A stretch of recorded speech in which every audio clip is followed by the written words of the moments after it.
Awesome. Thank you, everyone, for joining us on a Friday afternoon, the last talk of the event. We tried to make the title appealing so to get a lot of people in. It worked somewhat, I would say, somewhat of a success. Just to make it clear, though, there is no money being given out in this talk. Yeah. Sorry to I think burst that we're anybody's- up against a game that's like how I made $1 million with my bootstrapped game. So like we're screwed. Yeah, it's okay. We will do our best. So today we're here to talk about kind of the relationship between game studios, indie studios, and banks, and kind of how it's been in the past and kind of what we're looking to change going forward. Traditionally, I would say it's been a pretty strained relationship, unfortunately. Not really seen eye to eye on a lot of things, and a lot of it's just because of the structural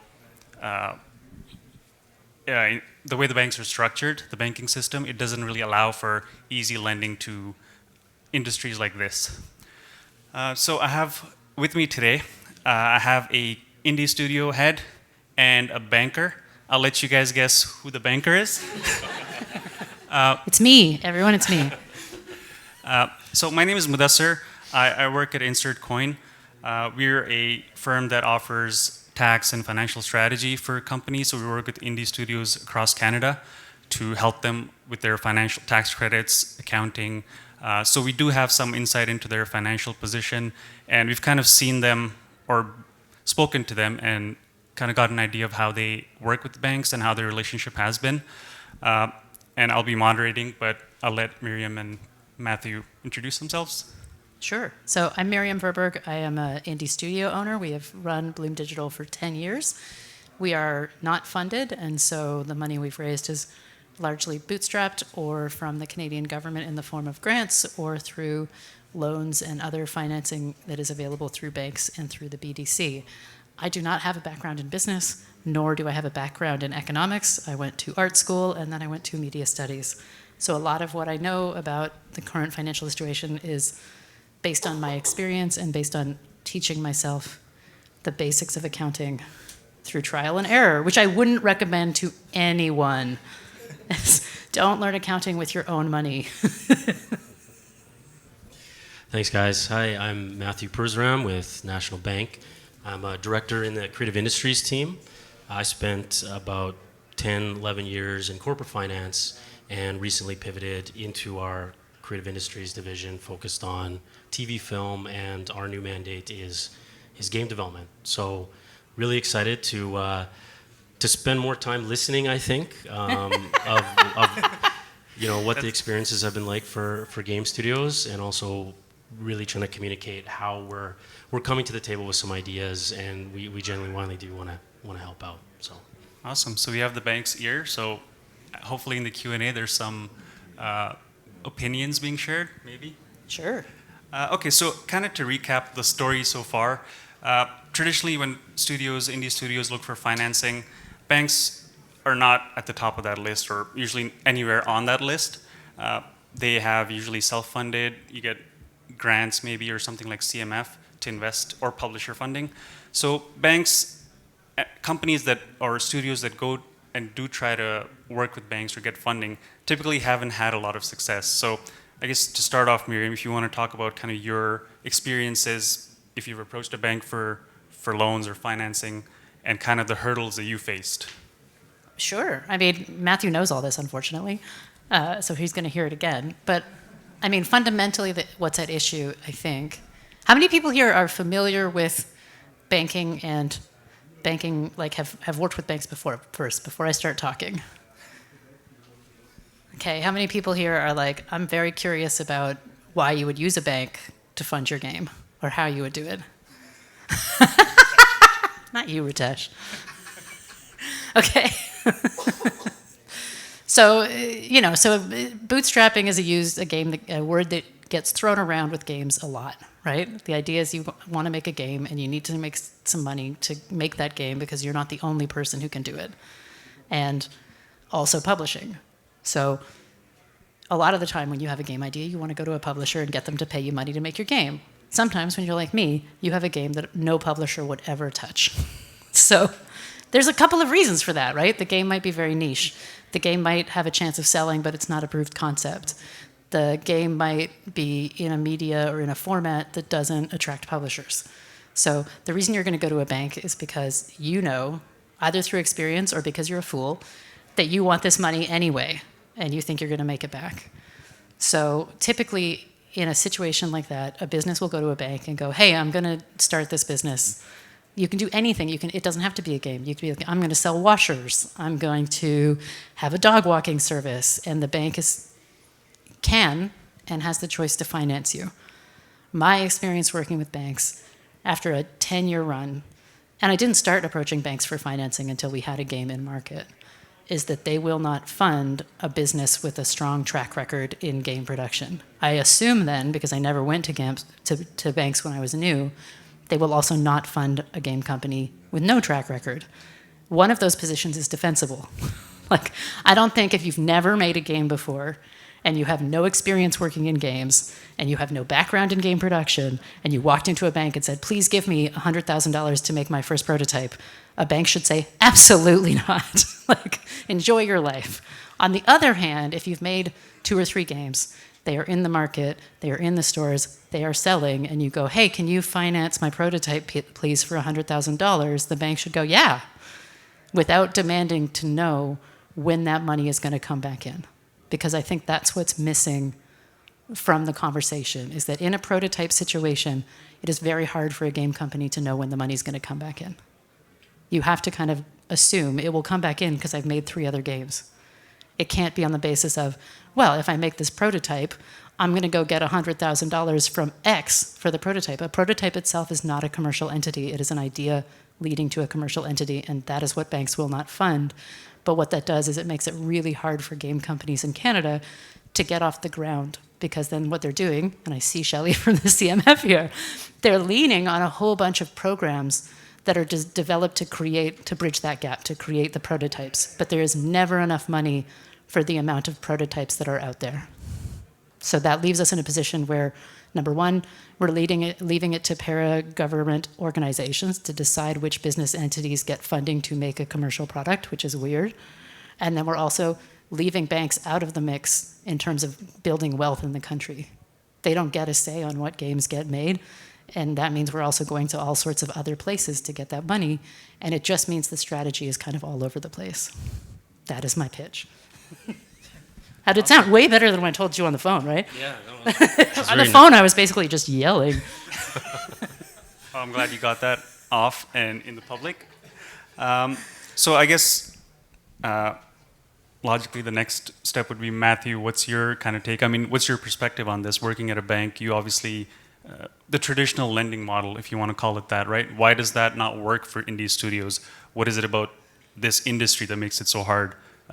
Whether, you know, like the way traditionally financing has worked in terms of loans or credit lines. Yeah, no, those are all fair points, Miriam. I definitely see that perspective, and there is clearly a need for financing on a lot of these projects. I think really ultimately there's 2 things that have to happen. I think banks need to understand how to interpret the natural kind of development and business cycle of a game studio, and they just don't. They kind of treat them like commercial entities or like tech companies. There's these expectations of consistent profitability or cash flow, and when they look at a financial statement and they don't see that, their mind shuts off. And that's kind of what we're seeing with a lot of the Canadian banks, where game studios are commingled in a portfolio full of construction companies and you know, service companies and kind of a wide, diverse range of entities. What National Bank has done to fix that is they've carved out an entire department of people that are committed just to creative industries, which includes game development. So there's a mandate. I'm asked by the bank to figure this out, to understand what a development cycle looks like for a studio, and to be honest, try to be relatively you know, agnostic in terms of judging what a successful project is or isn't. I'm not really in a position to say whether a game's going to be successful or not, and part of me doesn't really care. I just want to help studios, you know, reach their creative vision. So the second part, so that's the first part, is banks need to understand what a game studio does and what it looks like. And then the second part, I think, is game studios have to understand what a bank looks for in terms of financing. And ultimately, it comes down to security. What is the security that a bank can leverage to advance money to a studio? And game studios, just by their very nature, do not really have any security. That's the problem. There's no fixed assets, really. There's no IP that we can, there is IP, but IP is traditionally not levered. That's really the only asset, an intangible asset. And there's just a lack of tangible security on that side. Sometimes we see that. Certainly there's companies that make a lot of money that don't have assets. So then we can look at something like cash flow. Is there consistent cash flow year over year? Generally, we look for 3 to 5 years of positive cash flow. Again, not really a common thing, especially with a studio that's making maybe one game at a time.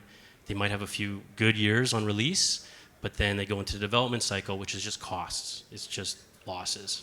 And so those are the two main pillars of financing, and they just don't really exist naturally. And that's, I think, where a lot of studios, when they're talking to their account manager, they're just not getting anywhere because that's what the account manager is looking for, and they're not seeing it. What National Bank has done for the last 20 years in the film and TV world is we've essentially levered tax credits as security, and we've levered contracts. So commitment for some other company, a studio or a publisher, in the case of gaming, to come in and provide some kind of cash flow to the business. And we've had a ton of success in the film and TV world. And in the last 2 years, we were asked to figure this out for game studios. So ultimately, we've found a place to create security, and that's in the studio's ability to have these contracts, have other third parties come in and agree this is an interesting project, we'll support it, whether it's a government organization or third party, and also their ability to generate tax credits. So I mean, I guess in simple terms, that's kind of what we're doing. Doesn't really solve the issue that you have, which it sounds like, Miriam, you're kind of coming from a perspective where we have an established history of delivering games, therefore we want bank support to make the next game, and the bank shouldn't really have to worry about maybe security or repayment. Yeah, well, I guess what I'm saying, like, I mean, leveraging a tax credit is an extremely risky situation for a game studio. Not because the tax credit won't come in, but because that's putting our businesses entirely at the mercy of government decisions about how they want to sustain the economy. Like, that's not a good thing, right? If anybody decides to turn off the tax credit, which we know can happen because it's happened in Quebec, it's happened in Nova Scotia, that means that my game studio can no longer go to the bank if that's the model you're going to use. It means that I have to suddenly go, oh crap. You know, A, I'm not going to get that tax credit next year. I'm not going to get the one in the year after. I might, like, game studios plan out their financial history or future in terms of 3 to 4 years. So if I can only rely on a tax credit to get my funding, that means that I have to vote for the party that is going to support the tax credits, which really isn't, it shouldn't be that way. Like, I shouldn't have to plan my life around the government support of my company. And I think that's a very Canadian approach to security, right? Like, it's very Canadian to go, okay, we're going to figure out the price of milk and never change it. We're going to figure out the price of softwood lumber and never change it. We're going to support our economy by creating the conditions in which it cannot fail. But I think for a bank to fully support an entertainment industry, entertainments are built on failure. Like, there is no way for me as a business owner not to fail, because if I don't fail, then I'm not doing my job. Every game is going to come out. Some are going to hit, some are not. And I can't rely on the government to make sure that my not hit games don't close the studio. Like, it should be that I go to the bank and go, okay, I'm going to make the next 5 to 10 years, I'm going to make 4 games. This is the plan, this is the cash flow, these are the relationships I have. You know, I can bring this much money to the table through these relationships, but there's going to be a shortfall here and here and here. So can you set up a line of credit for me for this much money for the next 7 years that I can put money back into or take money out of, but is not project-based? There's no non-project-based funding right now for studios that isn't VC and isn't equity going into somebody else's pocket. And that means ownership will always get diluted in Canada, like 100% of the time. And all of the conversations we have are like, how do you get a VC? How do you get a buyout? Let's talk about M&A. How can we build a healthy economy for the entertainment industry if the best thing we can do is sell ourselves? Yeah, I hear what you're saying. I do think when we think about the role a bank plays in an economy, they're really not taking bets, right? Like that's not like That's fair to say. they're deploying capital Yeah. and they're trying to identify risk and they're deploying capital, but we're not investors. We're not looking to invest. We're not looking to take bets. We're looking for sources of repayment and helping businesses grow, but essentially leveraging things. Can I ask you a communist question? Yeah. So all 5 banks in Canada are listed on the public stock exchange. Do you think that Canadian banks are investing in themselves? When you say that they're not looking to take bets, like that's because their board and the people who own the banks own stock in their own company, and they would not take a risk with it. I would never, I bet Bloom because it's my company and that's the position I'm in. I'm in a growth position. But if I was the president of TD, I wouldn't be out there going, geez, I wonder what kind of flyers I can take on game companies in Canada. Like, is it structured in Canada to make it not, like it's not comprehensible to a bank president why they would take a risk? Fair. Well, okay, let's maybe go a little bit more narrow in terms of the first kind of idea. So let's say you made a bunch of games and Yeah. you need $100,000. I do. So I mean, that's always true. So just so we're clear, that's always true. I always need $100,000.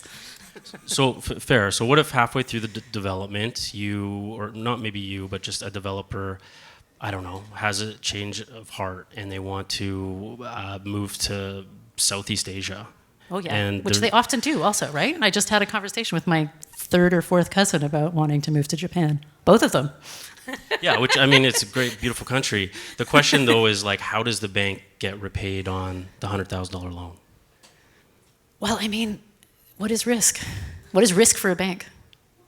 Well, fair, but No, but I'm just saying, like, maybe people in the audience don't understand. Like, what is risk for a bank? When you say, what if the bank doesn't get repaid on the $100,000 loan? Is that the risk? I mean, yeah, I mean that's really Yeah, like bluntly put, that's the risk, right? Yeah. So how many $100,000 loans not getting repaid would it take for any bank in Canada to fail? Do you think right now, like today? Fair, but on a more philosophical level, that's not the bank doesn't put themselves in positions where they're going to lose money. But why to wouldn't such a- they? I mean, that's the point. Like losing money is part of growing an economy. I guess, sorry. Yeah. I love the banter here, but I just want to kind of put in my thoughts as kind of the independent person here. So I'm not involved. This is not my fight, but from the It's like- outside, that was like literally a ding, ding, ding. Okay. I mean, I do I think see we did well, both of us. Matthew's, great. Punch it in? Okay. so Matthew's point, banks are for-profit entities. They're not existing for kind of, they are an economic engine, right? For the economy, they are supposed to drive, growth and capital building. But the way they're structured traditionally, it seems like the value is placed on capital. If you have a machine shop, if you have natural resource, you're secure. We want to invest in you. But there seems to be no value attributed to IP, or it seems to be very arbitrary.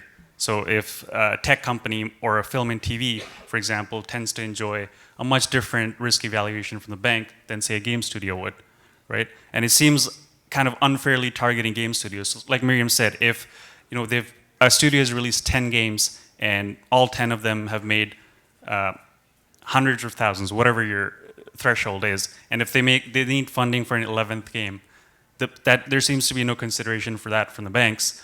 But then I also see from the bank side, like as a for-profit entity, they're not doing this out of the goodness of their hearts. They're not altruistic motives. It's purely profit-driven. Fortunately or unfortunately, that's kind of the system we're working with capitalism. And I feel like there's a real risk there of that game doesn't sell or doesn't get completed, and now the bank is out whatever, $500,000, $1 million. Right. Yeah, and ultimately, I think there's also just the natural growth cycle of any company, and I think if a company is not in a position to be financeable by a bank, then they're likely in kind of that early stage where they do have to rely on investor money, equity, and that's a world that I'm sure it's challenging, but I think really our message to the industry is like, we're here, we have developed some products to help finance game development, but the studio kind of has a responsibility themselves to put themselves in a position where they're financeable. And there may be disagreements on what that what that needs to look like. But ultimately, there's just a level of sophistication that when a studio gets there, they become financeable. And if they're not there yet, then there's other options for funding to get them to that point. But there might be cases when you talk about building up a solid balance sheet, for example, studios, there's accounting ways to make balance sheets look great. As an accountant, I can tell you that. But you can just capitalize all of the development costs and you have a strong balance sheet. That doesn't necessarily change the underlying value of the IP. It's just labor spent to date as an asset, right? That doesn't tell you much about repayability of the loan.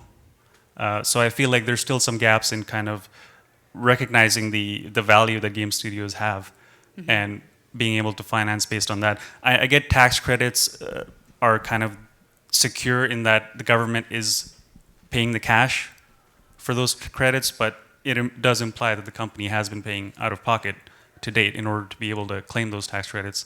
But beyond tax credits, are you looking to finance publisher funding or any other types of funding like CMF? Are there more secure is there a spectrum of like government tax credits are the most secure and your own work, your IP is at the other end of the spectrum, but then what other things are there that studios can do? Yeah, fair. I mean, and just a really good comparable to the game industry is the film industry. When we finance a film, like there's no money in the company. They don't have any money. We have to find security through contracts, through tax credits to essentially fund the film. If a director calls us up and says, I got a great idea, it's like, cool, so I'd watch it, but you got to do a bunch of stuff to get to a position where we can help finance the film. And that's really the same kind of message for game studios.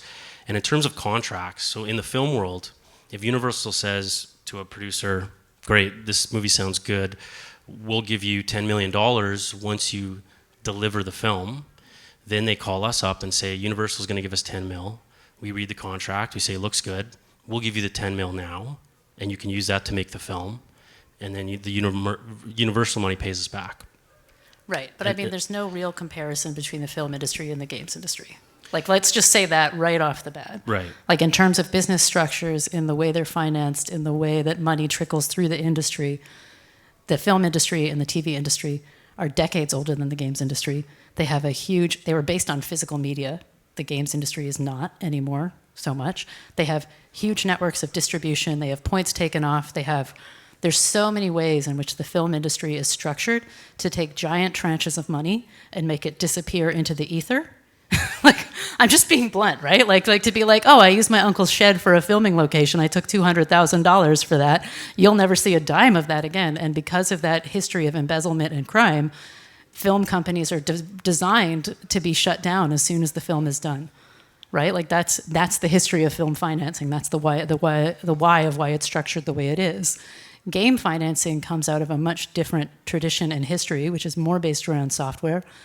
The teams that work on games, I mean, there's a huge union story that is about films where it was like, okay, well, we've got a huge staff of people that we need for 3 months and then never again for another 6 months. So they unionized. So that created a cost overhead for films that meant that you had to go to a bank.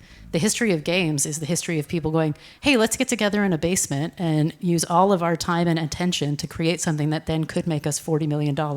So it's really a bad idea, I think, to base any kind of financing on the model of film because, number one, I don't think there's the same history of embezzlement in games. Just bluntly to put it out there, I don't think that there's the same history of unionization and staffing overheads in games. And I think that the model has to be based on intellectual property and intellectual property only. If we get unions, then I think it should be based on intellectual property and payroll. But I don't think it should be based on the idea of you just got a publisher, you just got this big deal, they're going to give you a bunch of money and we're going to fund that until the money comes in. Because I don't think the industries are the same. It has minor relations to the startup industry, but because we're in an entertainment space and there will always be an SKU, so audience growth cannot be the metric, then it has to be something entirely novel and new. And I think right now we're in this weird space where we're between the record industry, the music industry, and the film industry. And the people getting treated like musicians are the game developers. right? Where it's like, okay, we're going to take your creative product. We're not going to see it as being in any way valuable. We're going to give it to either a publisher or an investor. They're going to figure out how to monetize it, and you're going to go back and try to make your next project. And the thing that's really sad about that is that game developers on the whole have so little financial literacy that they think this is a good idea.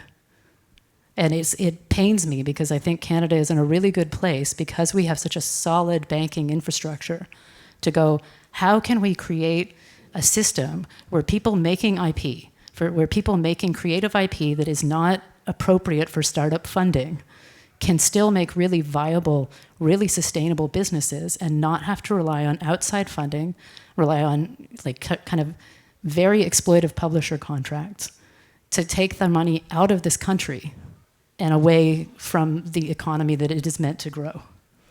Yeah, I hear what you're saying. And where I was kind of going with the film contracts and what I've seen in the game industry is essentially, I think the industry itself needs to mature, and I think there has to be activity like, lobbying internally to strengthen some of the contracts that I've seen in the game studio are completely unfinanceable. I mean, they're basically like, the publisher is like, look, we'll give you a bunch of money, but we can terminate this clause without notice anytime if we just change our mind. And, to me, that shows me that there's a lack of negotiating power from game studios, and there's definitely something that needs to happen there internally to allow us to finance some of those agreements that'll help mature the industry Just even more. out of curiosity, in the case of Universal, if they have a 10 million contract, is there any difference there? What if they can cancel that and not pay the film production? Yeah, I mean, it's more tightly bound to provide the money. Basically, the gist of it is, if they make the movie, Universal owes them $10 million. There are a ton of clauses where it's like, look, if Leonardo DiCaprio gets sick, we don't want any other actor, so we can back out of the movie. So they do have clauses to get out, but the point is, if the producer meets their end of the bargain, they get paid.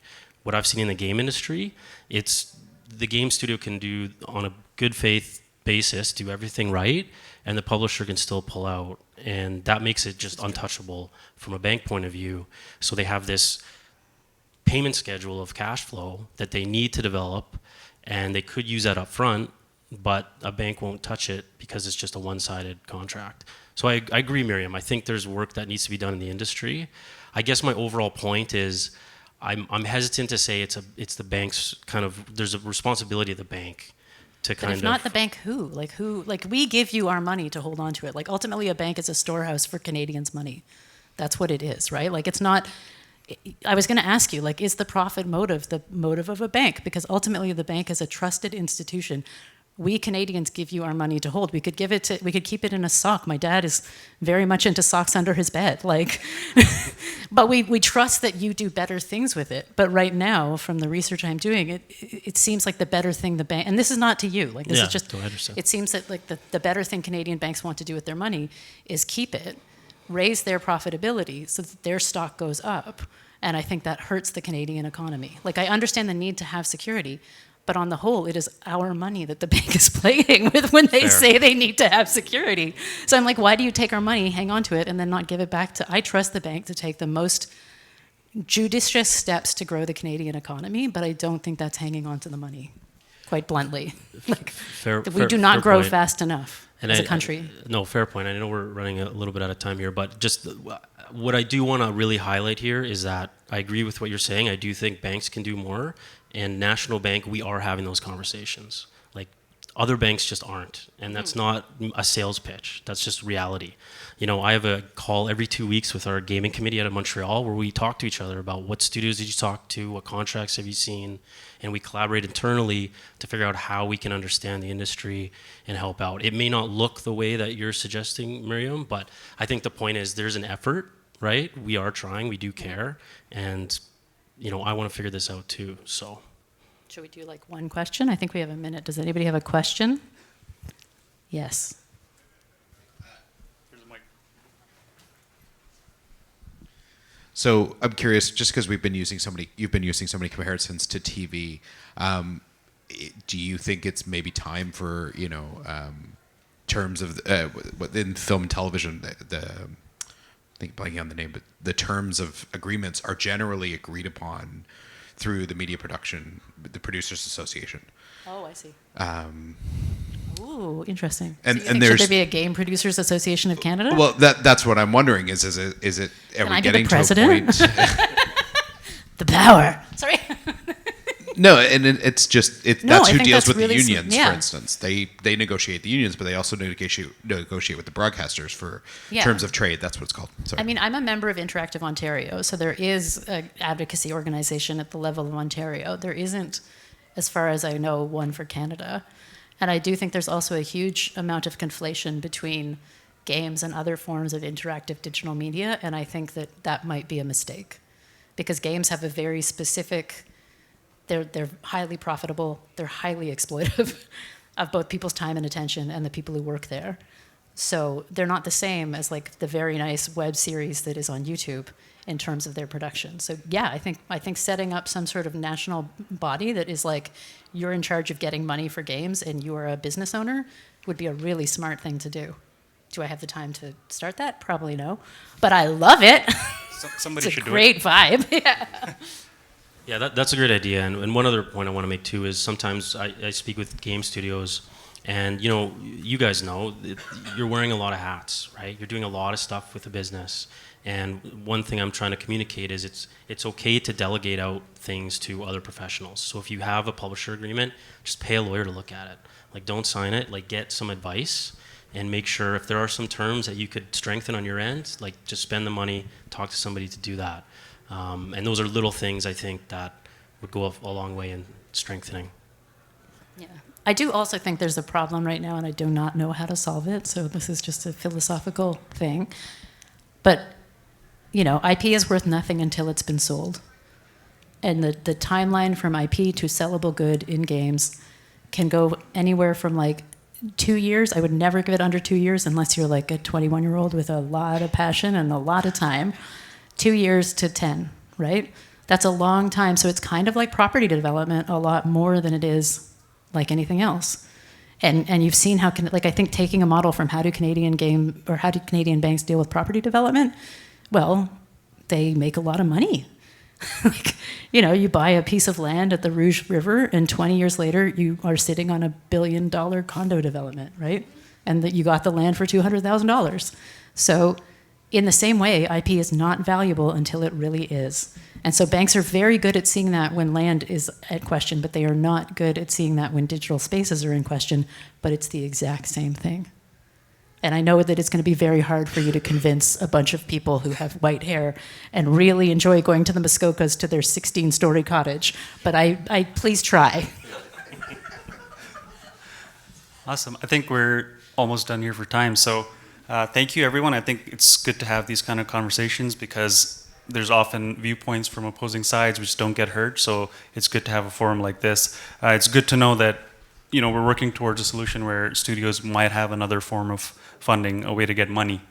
But until then, I hear there's a suitcase full of cash right outside in the expo floor. That might help. But yeah, thank you. Thank you for your coming. Thank you, guys. Thank you.